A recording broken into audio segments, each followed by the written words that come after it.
Welcome everyone.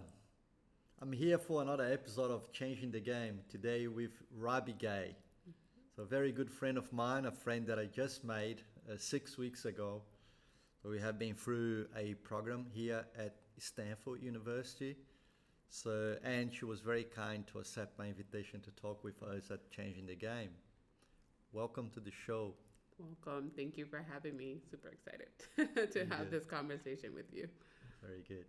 So I mentioned to Raby that one of the things that we do first is an open question like, Raby, who are you? Who is the person? Who is Raby?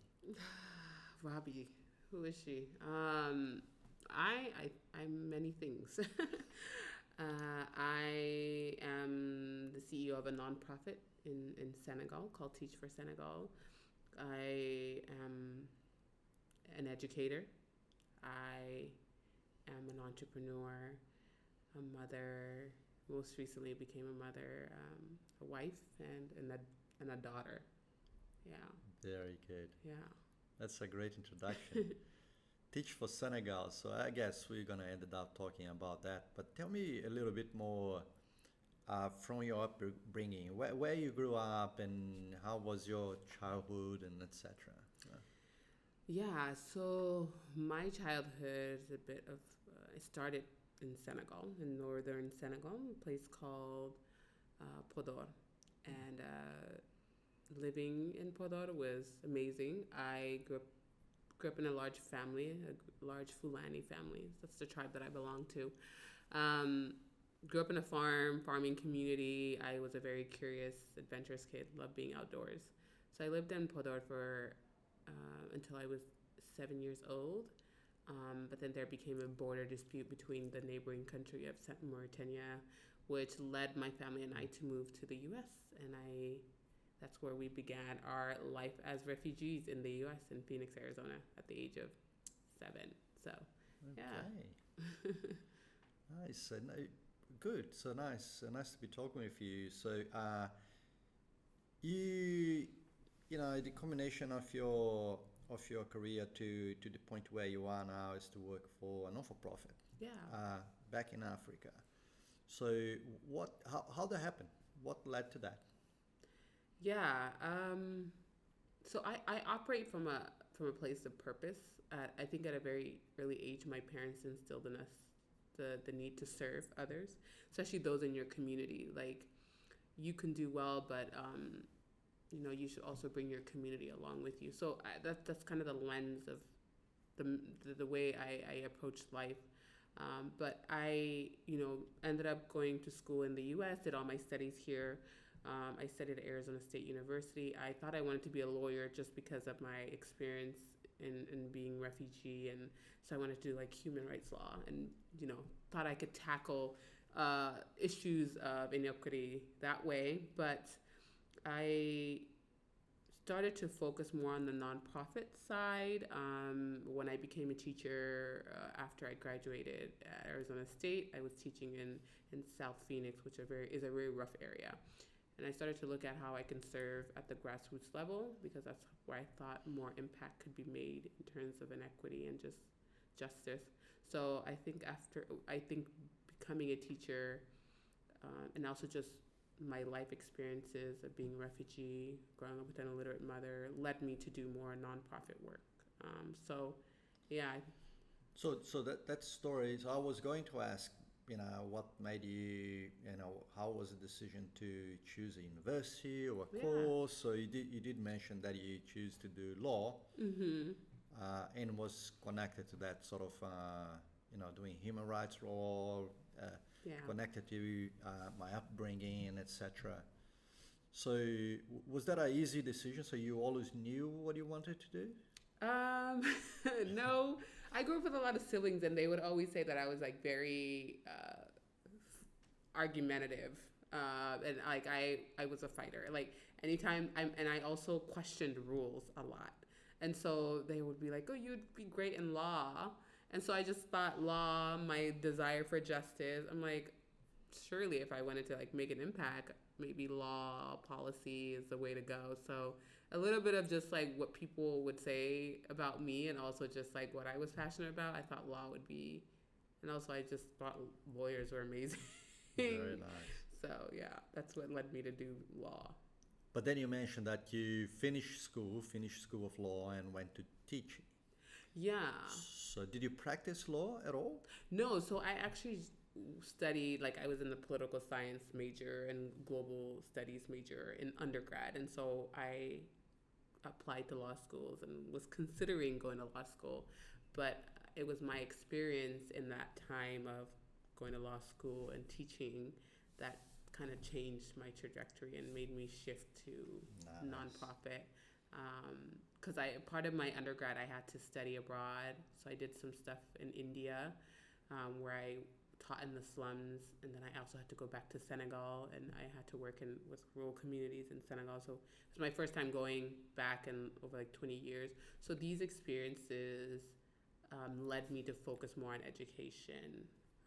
I thought that and helped me narrow it down Very from cool. nonprofit to nonprofit education. Very nice. So I don't think you told this story to us then how it led to teach for Senegal. Yeah, Uh-huh. yeah. I don't think it was the story of it's so many things have happened in my life, so it's hard for me to focus. But the story of Teach for Senegal, it's a combination, but I would say it was really those moments of transition between undergrad and going to graduate school that changed the way I viewed my work and what led to Teach for Senegal. So when I studied abroad in India, I worked with kids in the slums. The only internship that I could get was an education one because nobody wanted to teach. So I was like, fine, I'll do education.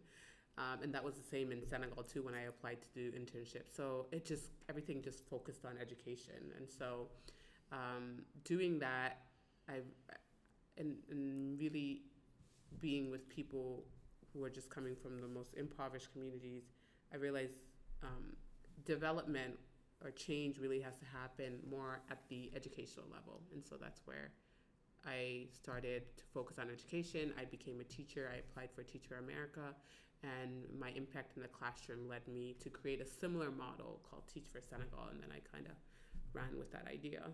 Very nice. So tell us a little bit more about what is Teach for Senegal? What do you do? What the organization does? Yeah, Teach for Senegal, we're a young organization, but we're really focused on reimagining education in Senegal with the work of young people and local communities. We really want to change both at the systems level, but at the local level, what it means to be educated in Senegal and how we educate kids. So we work with rural communities throughout Senegal, and northern Senegal specifically where we work. And we recruit, select, and place young, committed individuals in what we call community schools. And these community Montessori schools are developed by Teach for Senegal and our fellows. So these fellows are asked to commit a minimum of 2 years, but it can go up to 3, to serve in their communities as Montessori guides in these community schools that we've built.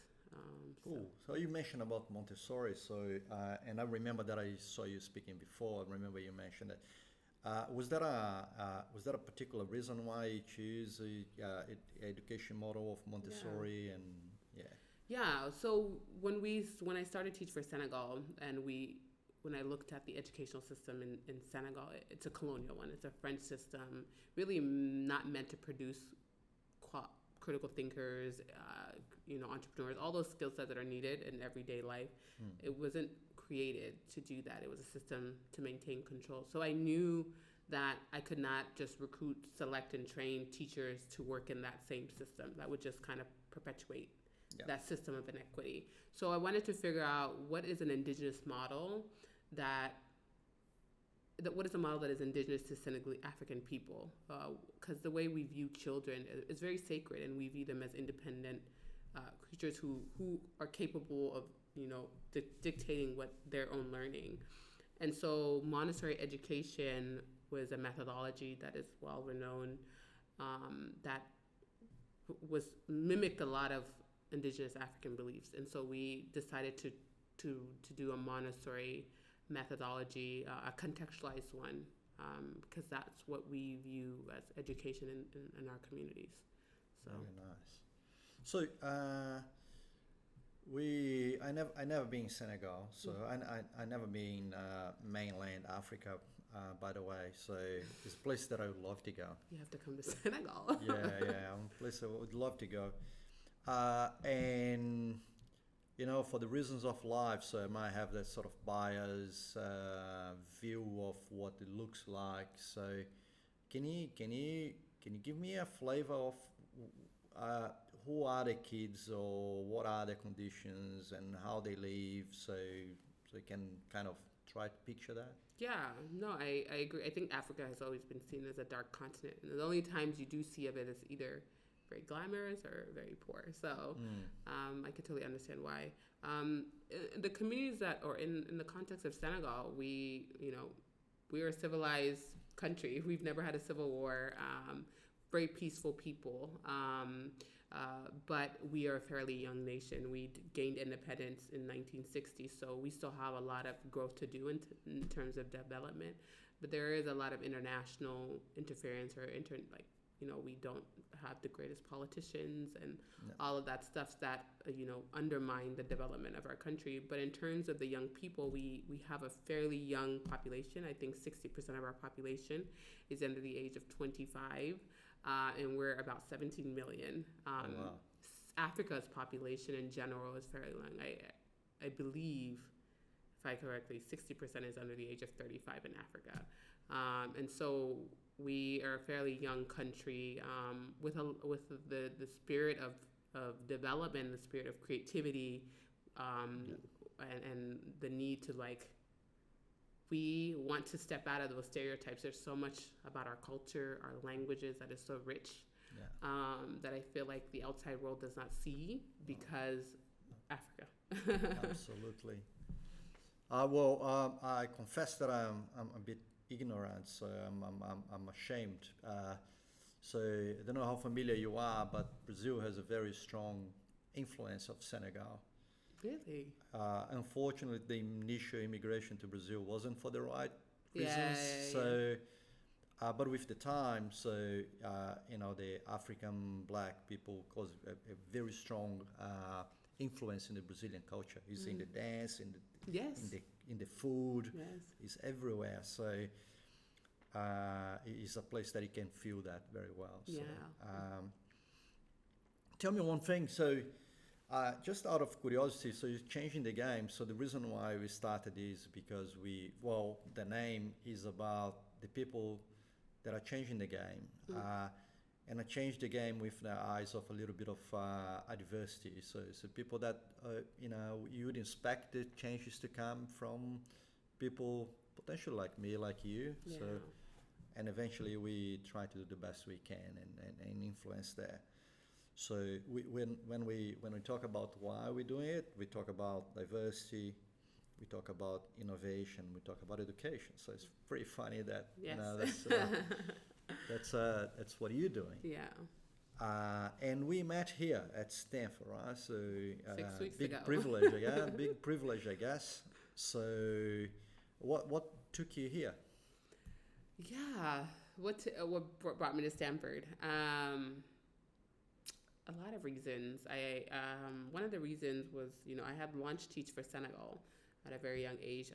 I'm still fairly young, but I had launched it fresh out of college, and we have been able to have such an impact in Senegal. And we're at a point where we wanted to scale, and we wanted to, figure out how can we, have this throughout the rest of Senegal and rest of Africa. And so I'm trying to figure out, do I need to go back to schooling? Do I need to learn more about business? And a group of SEP, a Stanford executive alumni, reached out to me and said there was a great program here at Stanford. We would love for you to attend, and we'll pay. And so they're the ones that brought me here, the SEP Alumni Foundation, and it's to really help me not only spread the word about what we were doing in Teach for Senegal, to learn from executives who have been doing this for or have been working in the corporate sector for over 20 years, but to give a bit of a perspective from the nonprofit side. So I guess what brings me to SEP is both for personal growth, how do I grow personally, but professionally, how do I create a scalable model? How do I share our impact? And how do I work with corporate leaders to design a more sustainable model so that we can scale throughout Senegal? Very nice. So congratulations on your scholarship. So six weeks later, then we're finishing the course. Yes. So one of the interesting things is here we study a lot about ventures, right? So ventures and startups and entrepreneurs, and we talk about venture capital and etc. So you are an entrepreneur. Interesting enough, so you are venturing in this space of social impact. Yes. Which, when we talk to young people, I think there is a big fire in the young people to do something in that space. Mm-hmm. But we all know that it's not as easy, right? So here in Stanford, we talk about entrepreneurs and venture capital. So venture capital not necessarily funding the social enterprise. Yeah. How is that journey of living every day in a social enterprise and finding funding and finding a sustainable model? How is that? Yeah, I think I will admit it's very difficult to, especially on the nonprofit social impact side, because you have to convince people that other people's lives matter, that the profit is not necessarily money, but saving and impacting people's lives. And that's all lovey-dovey, but that's not what a lot of people want to hear. Some people want their returns. They are looking to increase revenue. And so in the nonprofit side, it is difficult to have to, I don't necessarily have a tangible product. My product is my fellows and the impact. And so pitching is difficult because either somebody is emotionally attached to your cause and is willing to donate, or they're not. So I guess for me it has been difficult, and also when you work in Africa, it's like there's a million people out there. There's a million issues in Africa. How do we know that you'll make an impact? So just having people believe in your mission and willing to invest and know that they might not see the returns or the impact until 20, 30 years. I might not see it, but it will be there. And so it's people having faith in you and willing to give you that funding, which can be hard in a day that is very much about capital and material wealth in a very self-centered world, unfortunately. So it is difficult when it comes to fundraising, but you find those little gems of people who are willing to invest in you, in your community, and that's what keeps you going. What is the best thing about it? And then maybe what have you been seeing in the kids you teach, and what is that make you passionate about the project? I think my question is obvious, but let's see. Yeah, no, it's what keeps me going. I think what it is just knowing that you literally had changed the trajectory of someone's life just by simply providing them access to a quality education, or just my fellows giving them the opportunity to serve in their communities. These are young people, like unemployment is so high in Africa, in Senegal specifically. So the fact that I'm recruiting these young people and saying, I believe that you can change your community, and I trust you with that. I will cover your salary, I will cover your training. I just want you to focus on the impact. That says a lot.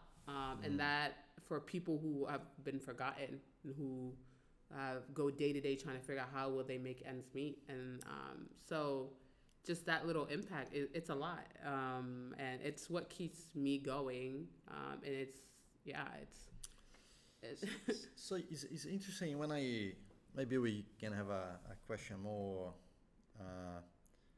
in your hope for Africa, I guess. So we have been talking about the world and innovation, and we have been seeing that developing countries have some negative growth in terms of population. So that every two people have in general less than two children, and that's happening in the whole development world. It has happening as well in China now. Has a policy to try to grow, try to get the second child after they had to control population. And Africa, the reality is still the other one. You mentioned a number of, the majority of the population is still young. Mm. There is a scenario where potentially the world will be aging while Africa will be young. So do you see that as an opportunity for Africa? 100%. I think the world underestimates Africa. And for a really long time, this stereotype was like, we Africans have too many kids and they lack education. They're just uncivilized. But there's really a spiritual element to having kids in Senegal and in Africa. And that's just the fact that they are the future and they're gifts by God. And so with us having a young population, I think that puts us at a huge advantage in terms of creativity, in terms of business, in terms of just the future. If you look at it, China had that economic advantage, and now Africa will have that demographic advantage. Well, people will be looking for labor, people will be looking for creativity, people will be looking for innovation. Absolutely. And that's usually within young people. And so we will have that, and we will have the labor force, we will have the creative thinkers, we will have these startups, the next, Facebook, all of that will be coming out of Africa. And so I think that's why a lot more focus should be in Africa and making sure that we prepare the next generation and equip them with the skills they need to lead in a way that is very conscious, in a way that is very selfless, in a way that is harmonious within the environment as well. So that's why, for me, education is very important, because you can have a young population that is dumb and don't have necessarily this, I hate to use the word dumb, but dumb in a sense that they don't have the skills they need, or they don't have the harmony that they need to have with the environment so that we can tackle things such as environmental issues and stuff like that. But education is key in making sure that economic absolutely. Advantage is there, that young population advantage is taken care of. Absolutely, I love that passion. So, look, how you're gonna have an audience watching an episode of Changing the Game. So, if anyone look at hear your story and say, "Oh, that's awesome," so how can we help? There are so many ways to help. One of the biggest ways to help is, of course, donate. We're such a young organization, and we function solely on fundraising and the donations that we receive online by individuals. So they can visit our website at teachforsenegal.org and donate there. I'm available on all platforms. So LinkedIn is usually where a lot of people reach out to me. LinkedIn and Facebook and Instagram at Raby Gueye.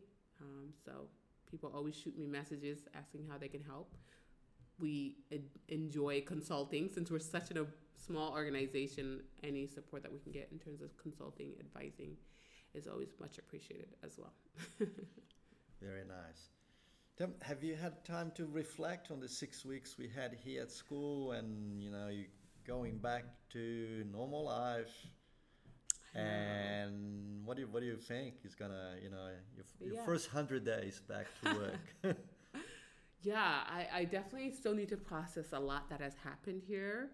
But I definitely have learned a lot in terms of just myself, but also just about, how to structure the organization the way that it works for us. Because I think there's like a traditional way an organization should operate, and it doesn't necessarily need to work for us. So there's going to be a lot of restructuring, but also just like how we tell our story, how we cultivate donors, how we operate in terms of sustainability. So there's a lot of that's I'm going to take back with me. So. Very nice. I want to touch on another thing as well. So I think you were the youngest of our class, right? So Yes. for you, 23? No, I hope so. I'm not 23. I am the youngest.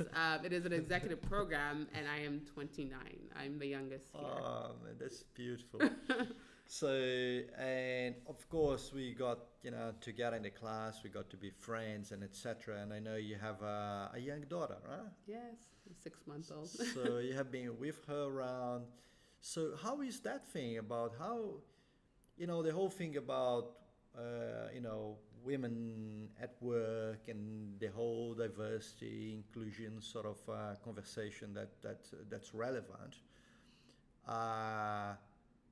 And I see from the outside you like as this warrior, and embracing it and having the challenges of having a 6-month-old little daughter and in mid-class and doing what the mom needs to do.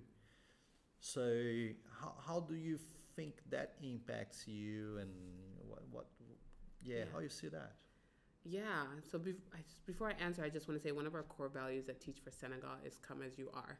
So anywhere I go, I show up as who I am, despite what other people might think. And part of me is being a mother now. And so I wanted to show up to SEP as myself, and that is that I have a 6-month-old. And allowing myself to show up as myself gives others the chance to as well. And so, yeah, I have a 6-month-old. It has not been easy, but I'm very, very thankful that I have an amazing, supportive family that is literally willing to drop anything to help with my daughter, my board who, raised the capital to make sure that I had a comfortable place to stay and had a car and all that stuff. So I have an amazing support system, but I think motherhood does not stop. So, I have to be mother 24/7, 7 days a week. And so,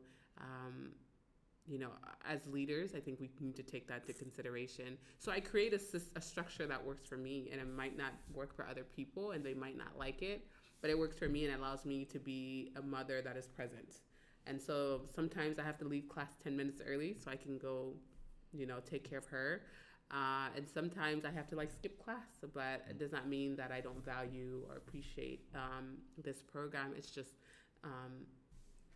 I'm a mother all the time. I'm not always going to be a CEO. I'm not always going to be an SEP, Stanford student. So, but I will always be a mother. And so I just have to put that at the forefront. But we just have to create a space for mothers to operate where they don't feel like they are missing out. Well, they can be themselves. And right? they can be themselves and show up as they are. So I think that's something that's very important. Very nice. Raby, again, and I insist, I only know you for 6 weeks, but has been a tremendous pleasure to share the class with you, to get to know you. So you tremendous inspiration. So thank you. I'm very grateful that you accept the invitation to spend half an hour with us. So believe it or not, that's it. Half an hour is gone. I know. I was like, wait, half an hour has flown by. It's been a nice conversation. It fly by. So I'd love to. We always finish with this feeling of, oh no, we want to hear more. Yeah. So look, we have a restart. We're gonna part ways and go back to our homes, and I hope we see each other in the future. So now I have I had reasons to visit mainland Africa before, so now I have a few more. Make sure you. So with you and the other friends and the class that we have as well. Yeah. So I wish very well for Thank you. Your baby, and Teach for Senegal. Yes, thank you so much, and thank you for having me, and I appreciated getting to know you and learn from you this last 6 weeks. So definitely we'll be keeping in touch if I'm in Australia or Brazil. Very good. So everyone, this is Raby. Thank you very much for listening or watching to one more episode. So I'll see you later in the next one. Thank Bye-bye. you. Bye.